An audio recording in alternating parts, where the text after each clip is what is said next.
es necesario tener paciencia, habiendo hecho la voluntad de Dios. Y la habían hecho. Los visitantes no hacen la voluntad de Dios. La voluntad de Dios la hace un hijo de Dios. El siervo infiel que al final se perdió, conocía la voluntad de Dios y se pierde porque conociéndola no la hizo. 35 dice, no perdáis. Sí, ¿para qué me dices que no pierda?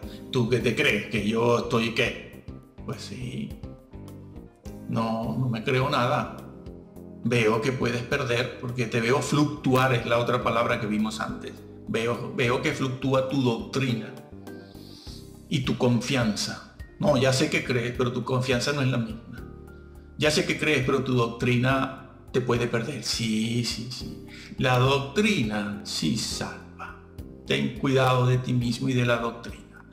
Haciendo esto te salvarás a ti mismo de la condenación eterna. Te salvarás a ti mismo y a los que te oyeren.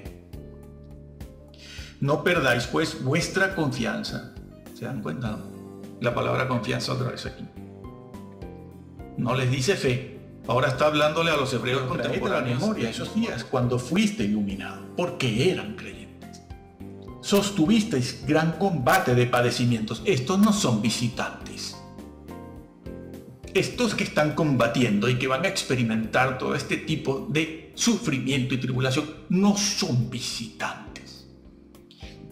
El problema en el libro de Hebreos no es el adulterio y el despojo de vuestros bienes sufristeis con gozo.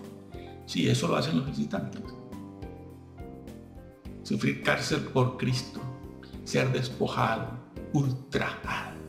Cuando pierdes el trabajo, pierdes los bienes, se separa la familia, uno va para un lado, el otro va para otro. La burla, el espectáculo público, te pego, porque eso era normal en aquella época, lo hicieron con Jesús. Tribulaciones, vez tras vez, hoy, mañana, esta semana, la próxima, el otro mes y el otro mes y el otro. Sí, los visitantes. Y esas advertencias de Pablo en todos lados para visitantes. ¿Tú qué piensas? Eran creyentes.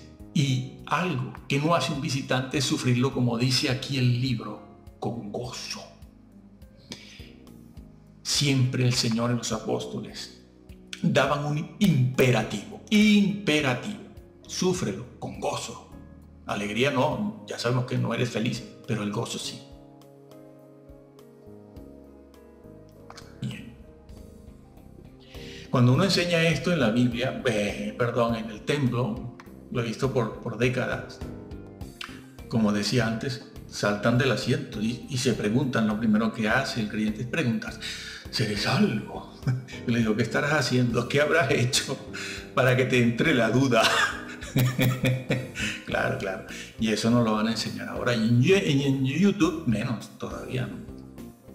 Menos. ¿Por qué? Porque este tipo de mensajes sabemos que el creyente en general, la mayoría, más del 90%, no exagero nada, no lo quiere oír. No, este tipo de mensaje no quiere ser escuchado, no lo oyen.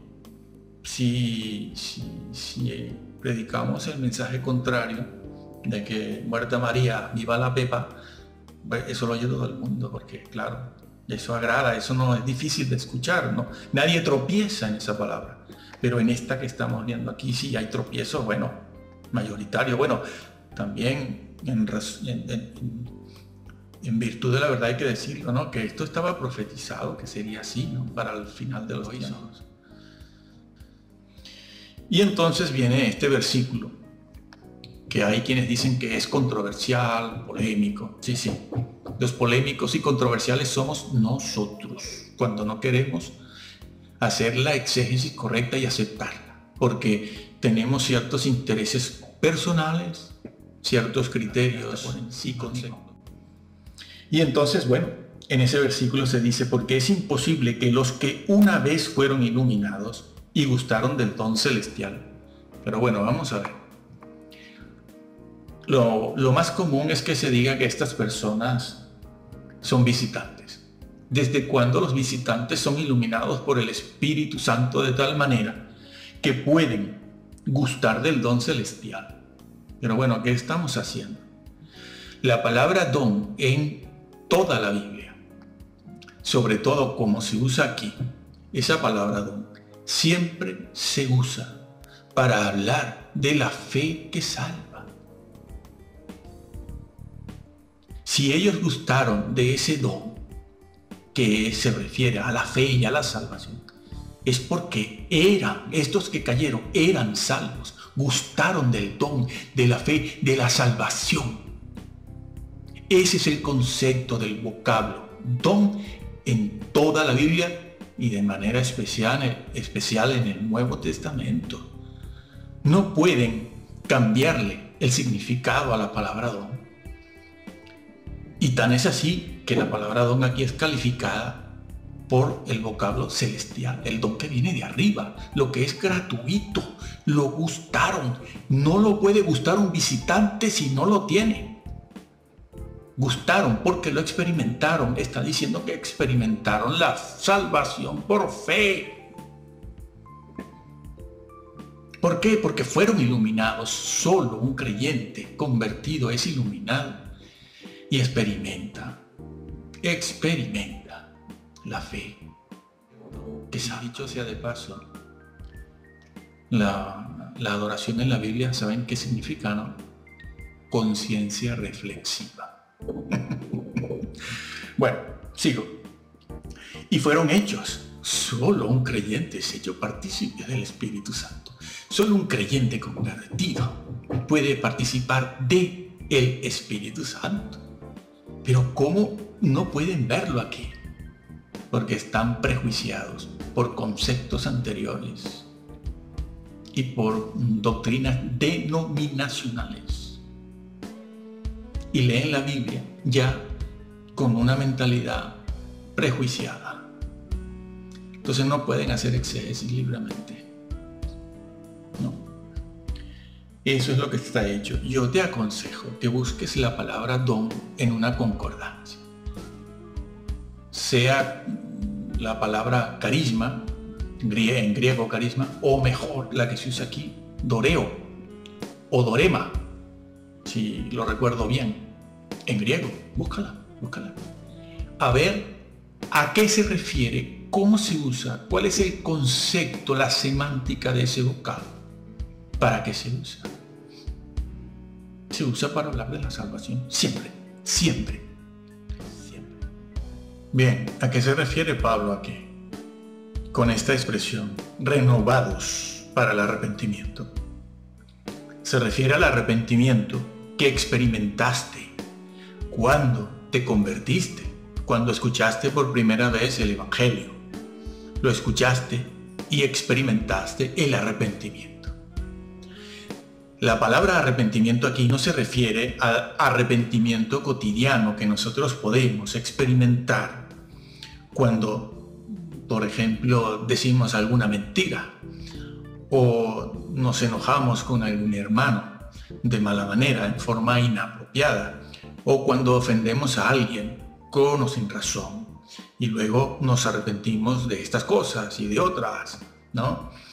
Entonces, no se refiere a esa clase y tipo de arrepentimiento, el cual, dicho sea de paso, tiene que estar presente a lo largo de nuestra vida entera.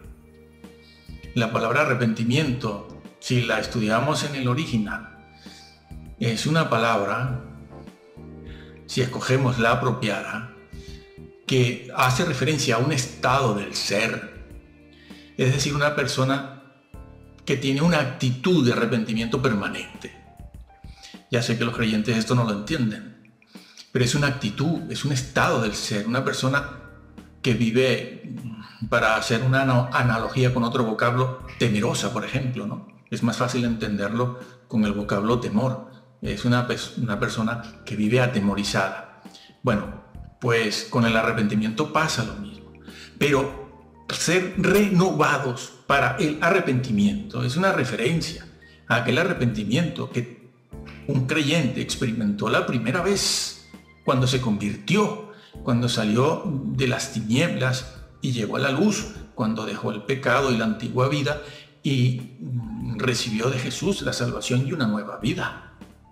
¿Sí? Para eso no hay posibilidad alguna de volver. No puedes volver a eso. Por eso es que se dice algo que a veces no se entiende, volviendo a crucificar al Hijo de Dios o teniendo por inmunda la sangre del Hijo de Dios. Claro, es que es como si volviéramos a caer en el Edén, ¿no? Y tuviésemos otra vez que repetir toda la historia y Jesús volver a bajar del cielo para volver a ser crucificado. Eso no es posible. No es posible. Si por nosotros fuera, y por traer de la memoria esos días cuando fuiste iluminado, porque sostuvisteis gran combate de padecimientos. Estos no son visitantes. Estos que están combatiendo y que van a experimentar todo este tipo de tribulación no son visitantes. El problema en el libro de Hebreos no es el adulterio, ni la bebida, ni el alcohol. He visto a hermanos y me duele en el alma decir que no pasa nada, eran visitantes. Y si no eran visitantes, pues era gente que pecaba. Inconversos que iban por allá, el trago.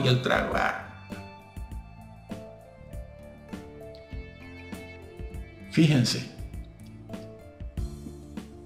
Sostuvisteis gran combate de padecimientos, por una parte, ciertamente, con vituperios y tribulaciones fuisteis hechos espectáculo público, porque fueron despojados de sus bienes, maltratados públicamente, y allí no había ninguna ONG humanitaria, como bien sabemos, no había derechos humanos.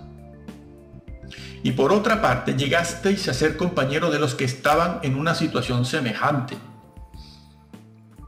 porque de los presos también os compadecisteis, y el despojo de vuestros bienes sufristeis con gozo. Sí, eso lo hacen los visitantes. Sufrir cárcel por Cristo, ser despojado, ultrajado. Cuando pierdes el trabajo, pierdes los bienes, se separa la familia, uno va para un lado, el otro va para otro. La burla, el espectáculo público te pega, porque eso era normal en aquella época, lo hicieron con Jesús. Tribulaciones, vituperio, vez tras vez, hoy, mañana, esta semana, la próxima, el otro mes y el otro mes y el otro. Sí, los visitantes. Y esas advertencias de Pablo en todos lados para visitantes. ¿Tú qué piensas? Eran creyentes. Y algo que no hace un visitante es sufrirlo, como dice aquí el libro, con gozo. Siempre el Señor y los apóstoles daban un imperativo. Súfrelo con gozo. Alegría no, ya sabemos que no eres feliz, pero el gozo sí. La historia de la redención no se va a repetir. Te lo han explicado. Bueno, tan es así que aunque este versículo Pablo lo usa para referirse a los que recayeron en el desierto, tratando de aplicárselos y de llamar la atención a los hebreos de su tiempo. Tan es así que en el capítulo 10, las cosas que Pablo va a decir allí, ya no se las dice, ni se refiere, ni hace referencia a los hebreos en el desierto, sino que es directo con ellos. Por ejemplo, el capítulo 10, versículo 23, vuelve otra vez a lo mismo. Mantengamos firme, dice. Estoy saltando al capítulo 10 para responder a las personas que querían conocer un poco más lo que fue dicho en el vídeo. Sí, me salté el 6 mismo, el 7, el 8 y el 9 y parte del 10. Y llegamos aquí, versículo 23, mantengamos firme. Pero qué necesidad hay de decir esto. Desde que empezaste, Pablo, en el capítulo 1, vienes con esta cosa, ya me tienes aburrido. No, eran muy necesarios. Mantengamos firme, sin fluctuar, la profesión de nuestra fe. Palabra profesión. Ellos habían profesado que Cristo era el Señor, el Salvador. Pero ahora, ¿qué están a punto de hacer muchos de ellos? Que también Moisés es Salvador.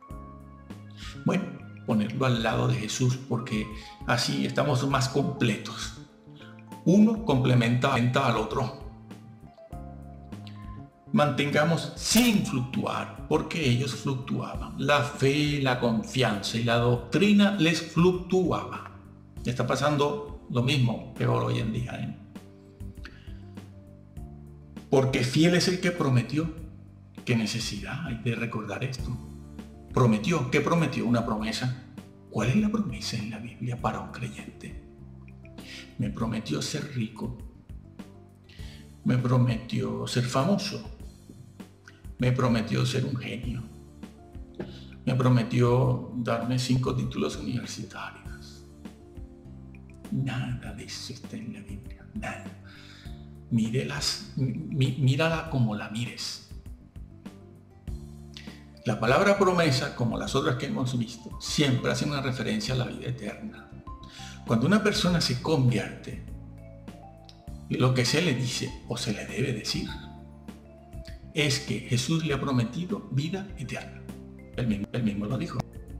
Búscate al final de la concordancia la palabra promesa y lo resuelves fácilmente.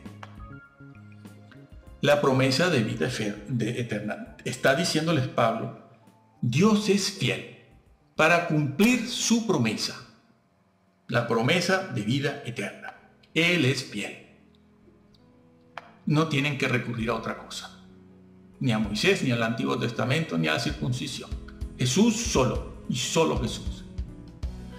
Bueno, en este mismo capítulo 10, dada esa situación, el apóstol sigue diciendo lo siguiente: porque si pecaremos voluntariamente después de haber recibido el conocimiento de la verdad, claro, la palabra verdad ya implica un conocimiento más integral de toda la Biblia, no solamente de Juan 3:16, que es lo que suele conocerse, No, aquí, como se usa en el Salmo, si mal no recuerdo, 119, ¿no? Tu palabra es verdad, todo el consejo de Dios. Aquí se dice después de haber recibido el conocimiento de la verdad.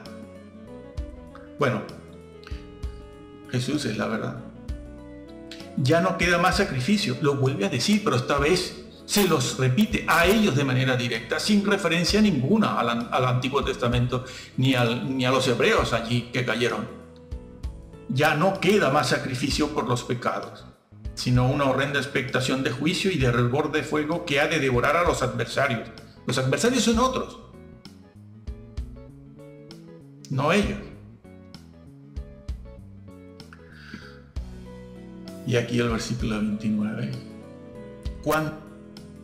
Bien, veamos lo que se nos dice en el versículo 29.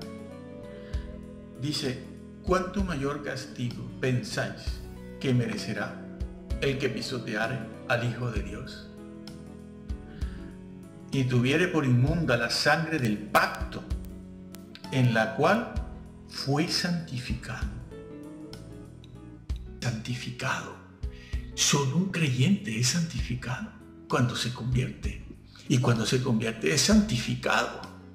Es una enseñanza que siempre ha sido así desde la época de Pablo hasta no hace tanto.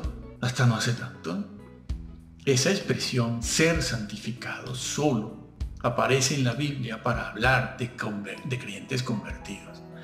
Pablo se refiere a creyentes convertidos y les advierte que si ellos convertidos pisotean la sangre de Jesús, volviendo a Moisés, a Aarón, al antiguo tabernáculo terrenal en lugar del celestial, y vuelven a las tradiciones y ceremonias, no la ley moral, no, la ley moral hay que cumplirla, pero si ellos vuelven a las ceremonias y a ciertos ritos y días de fiesta, etcétera, recaen. y no pueden ser renovados para arrepentimiento, como hemos visto. Sí, lo dice aquí y lo releemos.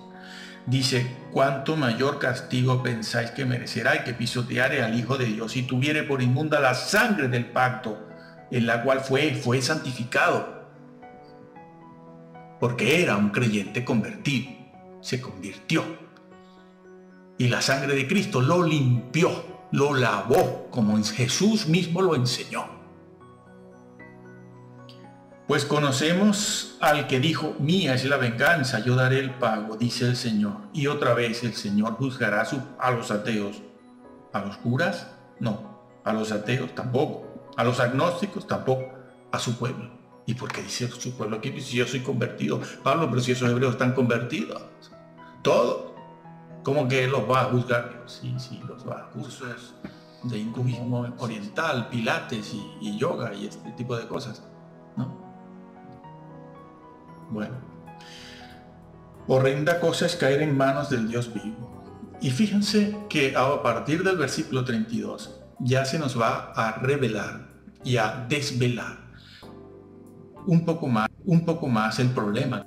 Leo, pero traed a la memoria los días pasados en los cuales, después de haber sido iluminados, habían sido santificados. Y ahora Pablo les dice, sí, pero santificado es que primero fuiste iluminado. Ambas cosas, las dos cosas, fuiste iluminado para aceptar al Señor, si tú querías, claro. No hay coacción de parte del Señor. El Señor te ubica allí en el punto donde tú puedes tomar una decisión. Porque si Él no te ubica, decisión a favor del Señor no puedes tomar. Pero Él va trabajando en ti. Y llega un momento en que Él te ubica allí donde tú ya puedes decidirlo. Sí, no hace falta que me coacciones a ser llamado y escogido. Ya me has llamado, el Señor te llama, te tiene que llamar. Y te ubica en el lugar donde tú tienes que ser fiel. Pero traed a la memoria esos días cuando fuiste iluminado, porque eran creyentes. Sostuvisteis gran combate de padecimientos. Estos no son visitantes. Estos que están combatiendo y que van a experimentar todo este tipo de sufrimiento y tribulación no son visitantes. El problema en el libro de Hebreos no es el adulterio, ni la bebida, ni el alcohol. No eres feliz. He visto hermanos, sí.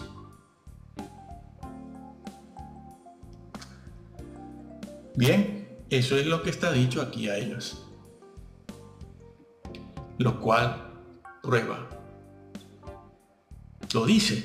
Es que no habría ni que probarlo. Con leerlo ya es suficiente. Cualquier creyente debería darse cuenta.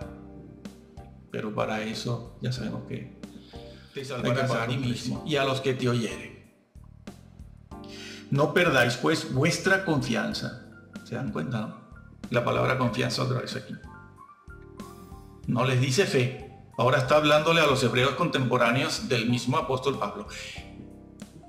Y a ellos también les dice y les aplica el vocablo confianza. Es evidente que creían, ¿no? Que tenían fe, porque si no, no hubieran sufrido el despojo, el sufrimiento y la cárcel, ¿no? Me parece que eso es obvio, ¿no? No tenemos que ir a la universidad para darnos cuenta de eso. Bueno, yo tengo mis títulos también. Si no, no hablaría así.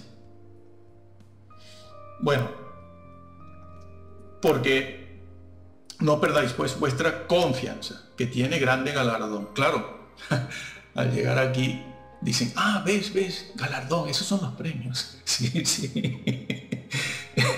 Tiene que seguir leyendo. El vocablo galardón se puede emplear para premios. Que de paso, en un sitio, en este libro, a ellos se les trata de estimular, de animar, diciéndoles que si perseveran, no solo son salvos, sino que el Señor no es injusto para olvidar toda la obra y el servicio que ellos hacen. Pero claro, hay que permanecer firme hasta el fin. Claro, si no, ni premio, ni salvación, ni nada.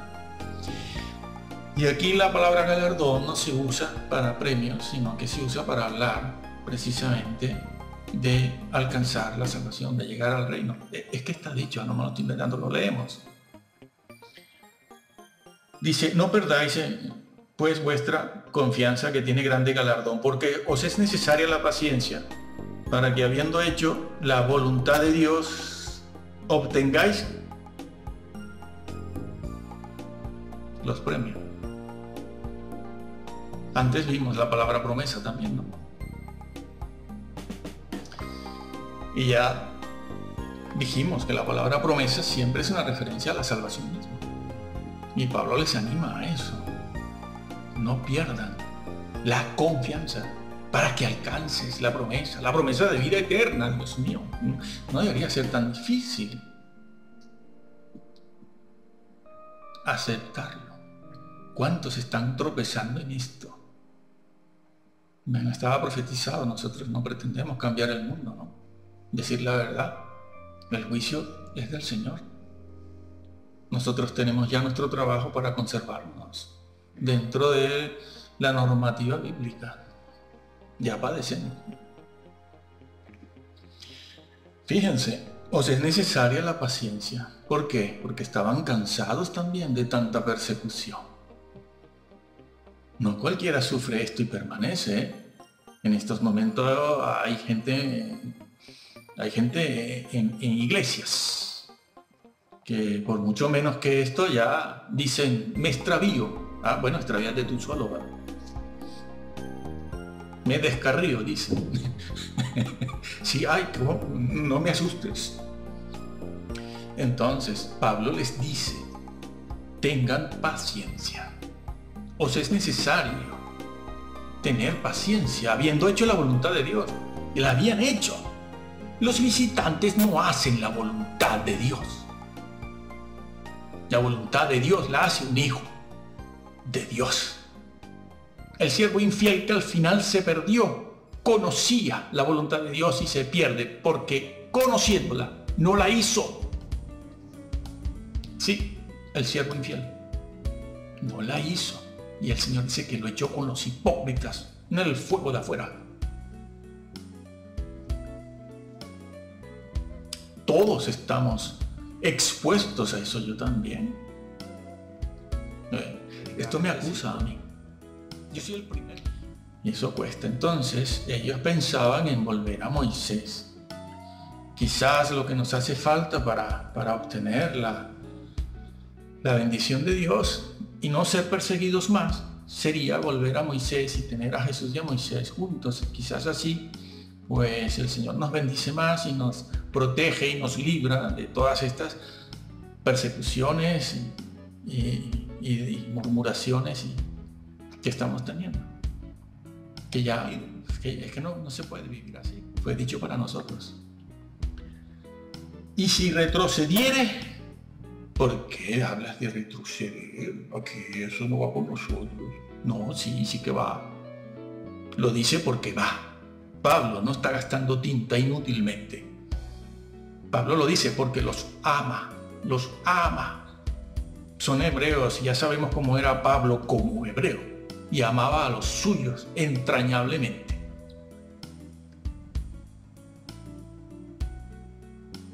Y si retrocediere, el justo no agradará a mi alma, dice el Señor. Pero nosotros, dice Pablo, no somos de los que retroceden para perdición, sino de los que tienen fe, otra vez. Aquí, fe es sinónimo de confianza, de lo que él ha venido hablando, ¿no? Para preservación del alma. Bueno, lo dejamos aquí, porque esto aclara un poco el otro vídeo que han visto. El problema de los hebreos no era la fornicación y el adulterio, el alcohol, que son tres temas que son lugares comunes para hablar siempre del pecado. Como si eso fuera lo único que pueda perder a un creyente. No, ni el trago, ni el vino, ni el whisky, ni nada de eso. Eso te puede perder, pero es que aquí no se habla de eso. Si quieres hablar de eso, tienes que ir a otras partes de la Biblia. Hemos de estudiarla con coherencia, ¿no? hay que ir a otras partes. Te animo a leer el capítulo 1 de Hebreos, que ensalza a Jesucristo como nada. Capítulo 4, allí se ve. El versículo 12, mejor el 11, dice lo siguiente, hablándole Pablo a ellos. Procuremos, pues, entrar en aquel reposo, para que ninguno caiga. Para que ninguno caiga en semejante ejemplo de desobediencia. Pablo les está hablando no a los del desierto. No se está refiriendo aquí a los que cayeron en el desierto, sino a los suyos propios de esa época. Los que están al lado de Pablo. Pablo les dice, procuremos pues nosotros, todos, entrar ahora en aquel reposo, para que ninguno caiga en semejante ejemplo de desobediencia, incredulidad y desobediencia en el pueblo de Dios, en nosotros. Sí. Y fíjense este versículo, ¿por qué son difíciles? Pablo se los dice. Yo quisiera hablarles más de estas cosas, pero se hace difícil. ¿Por qué? Porque os habéis hecho tardos para oír. Saben que la palabra tardo, y así está en el otro vídeo, significa aquí perezoso, ¿no? Flojo. La palabra flojo existe, sí, y se usa para hablar de personas menguadas, personas perezosas, ¿no? Perezoso es un vocablo bastante apropiado. Se han hecho tardos. Y se los dice allí, después de tanto tiempo, que debían ser maestros.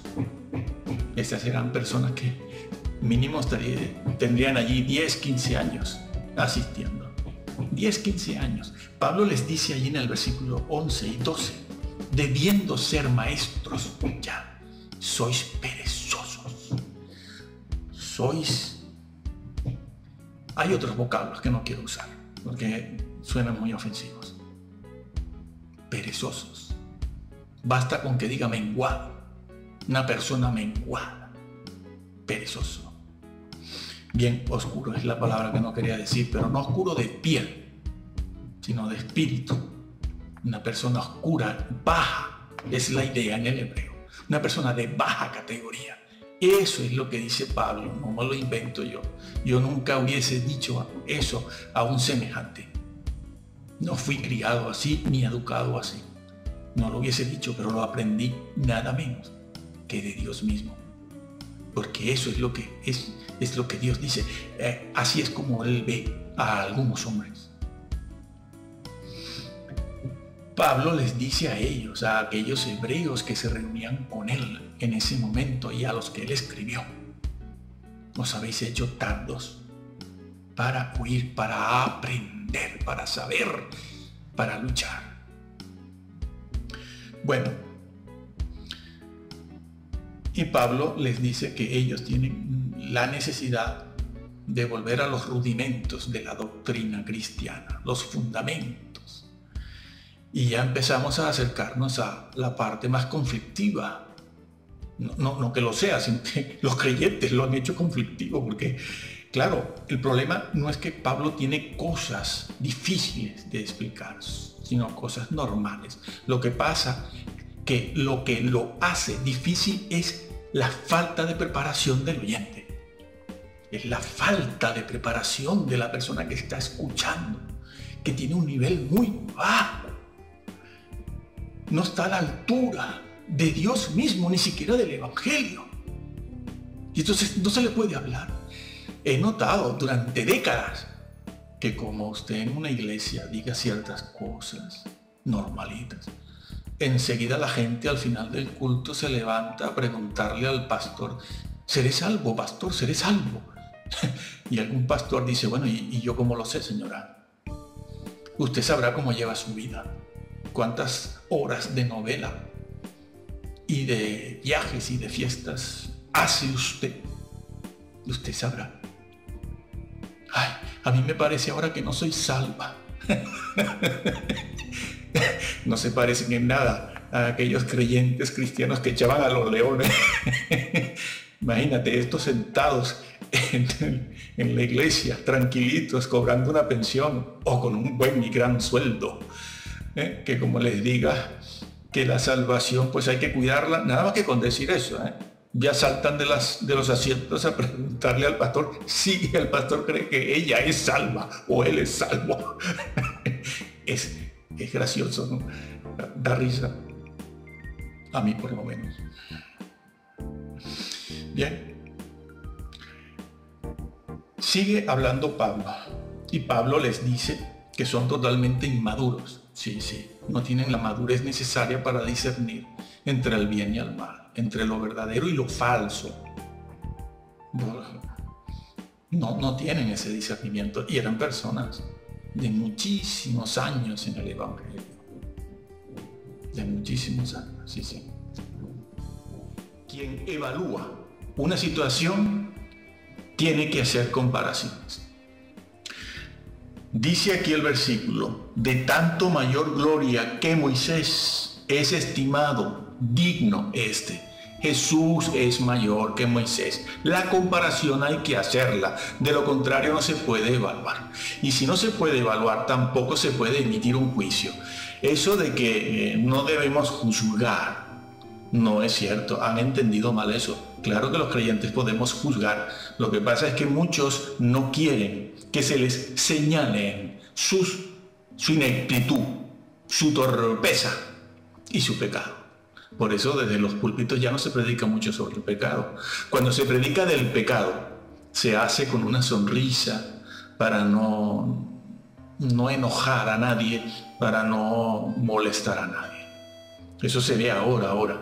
Durante 20 siglos de cristianismo esto no se vio. Las cosas se decían tal cual. Pues bien, ya Pablo pone en evidencia el problema. Sí. Ellos como hebreos están pensando en Moisés. Sí, Señor. Moisés. Y Pablo les dice que Jesús es mayor. Es más digno.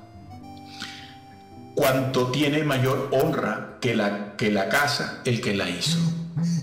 Porque la casa la hizo. ¿La hizo quién? Nos dice, retengamos. Les exhorta con un imperativo. Retén lo que tienes. No cambies a Jesús por Moisés. Ese es el problema. No, el problema no es que van a dejar a Jesús. Ese no fue el problema. No lo ha sido tampoco en la historia. Y sobre todo no lo está haciendo ahora. Nadie deja a Jesús. Pero al lado de él sí que se ponen muchas cosas. Porque no tenemos un sumo sacerdote que no pueda compadecerse de nuestras debilidades. Bueno, explica la actitud de Jesús. Surge aquí una pregunta que es necesario hacerla. Es lógica, es pertinente. La pregunta es, ¿por qué Pablo les habla, les recuerda a sus hermanos hebreos en el desierto? ¿Para qué? ¿Con qué propósito? ¿Por qué trae a colación un asunto tan antiguo, tan viejo, que aparentemente no tiene que ver con ellos? ¿Por qué? Alguna razón hay. Seguimos viendo que hay una razón para decirse y para que se diga en el libro a los hebreos todo lo que se dice. La razón es esta, la incredulidad. El versículo 13, el apóstol Pablo dice, el Señor no solo es un mayordomo o un siervo, es el constructor, es el inventor, el diseñador, el que la hizo, Ya les empieza a explicar algo importante. Y Moisés, versículo 5, a la verdad fue fiel en toda la casa de Dios, como siervo, claro, no como constructor, como siervo, para testimonio de lo que se iba a decir. Pero Cristo, aquí hay una cláusula pero, en un estudio más detallado entraríamos en el griego y nos quedaríamos analizando esto por mucho más tiempo para enriquecernos de la enseñanza bíblica. Ojo, la Biblia fue inspirada, palabra por palabra. Si mantenemos firme hasta el fin la confianza, esta palabra es importante, y la esperanza. Bueno, más abajo se habla, a partir del versículo 7, sobre los hebreos en el desierto y cómo ellos pues provocaron a Dios, lo provocaron a ira. Ya conocemos la historia, supongo, no, aquí no vamos a contarla porque no estamos haciendo un estudio bíblico exhaustivo, profundo, que dure 4, 5, 6 meses sobre este libro, sino algo muy rápido que me han pedido. Bueno, aquí, repito, se habla sobre cómo el pueblo de Israel en el desierto provocó a ira varias veces por desconfianza, la palabrita que acaba de aparecer hace un segundo arriba, esa de confianza. Eso es lo que les faltó al pueblo hebreo en el desierto, fe. No les faltó fe. Ellos ya creían. Ellos eran los testigos de grandes maravillas y milagros ocurridos desde que salieron de Egipto en adelante hasta que entraron a la tierra durante muchos años. Vieron la mano de Dios obrando los milagros que muchos ojos hubieran querido ver o hubiéramos querido ver. Ellos lo vieron, ellos sabían, ellos vieron el poder de Dios, ellos vieron la fidelidad de Dios, cómo cumplía sus promesas. Pero les faltó en un momento determinado y en otro momento les faltó confianza, les faltó eso. No confiaron, les falló la confianza. De eso trata este libro, por cierto, por eso lo estamos diciendo, ¿no? Bueno, el pueblo hebreo sabemos que en el desierto pecó por falta de confianza, rebelión, transgresión, etcétera, etcétera, idolatría también. De muchas cosas pecó. Entonces, una condición. En el griego hay 4 clases de condiciones que yo recuerdo en este momento. Según la condición se cumpla, no se cumpla, sea real, sea una hipótesis, etc. Lo que se está diciendo aquí, si retenemos firme hasta el fin, es algo real. No es una hipótesis, no está esta cláusula ofreciendo un caso que nunca sería posible. Nunca puede ser real porque es mentira. No. Es una cláusula que nos indica que existe la posibilidad de que algo suceda. Si retenemos firme hasta el fin de qué, hasta el fin de la vida, hasta cuando nos presentemos en el juicio, en el tribunal de Cristo. Cristo va hasta el fin, hay que mantener la confianza y el gloriarnos en la esperanza. ¿Qué entendemos? ¿Qué entiende la Biblia? ¿Cuál es el concepto bíblico? No, el nuestro no. El que usamos en nuestra cultura, hablando diariamente, no. Ni el concepto que nosotros querramos darle tampoco, no, el bíblico. La semántica en la Biblia. ¿Qué entendían ellos por esperanza? ¿Qué entendía Pablo? ¿Qué entendemos como cristianos? Bueno, ¿qué se ha entendido durante 20 siglos? No, 20 no, 18, 19 siglos por esperanza. La vida eterna. No, premios no. Es lo que nos gusta creer. Premios no. Por esperanza, la esperanza bienaventurada. La vida eterna, la salvación. Y eso es a lo que se refiere aquí en el capítulo 3. Y todavía nos faltan varios capítulos para llegar a lo que queremos ver hoy rápidamente. Como para los hebreos contemporáneos del apóstol Pablo, a los que él les escribe. En el mismo capítulo 4, el versículo 2 lo dice: porque también a nosotros se nos ha anunciado la buena nueva, también a nosotros, es decir, a ellos, allí, a Pablo y a los contemporáneos de Pablo. Como a ellos se les anunció igual. Como a ellos. ¿Quiénes son ellos? Los del desierto, los hebreos que cayeron en el desierto. Pero no les aprovechó el oír la palabra. Lo califica de palabra. Una manera muy frecuente de nosotros hablar del Evangelio. No les aprovechó. Dice eso. Pero no les aprovechó el oír la palabra, por no ir acompañada de fe en los que oyeron.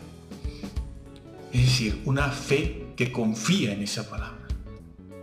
Como ha venido diciéndolo en los versículos anteriores, que les faltó la confianza. Eso les faltó, la confianza.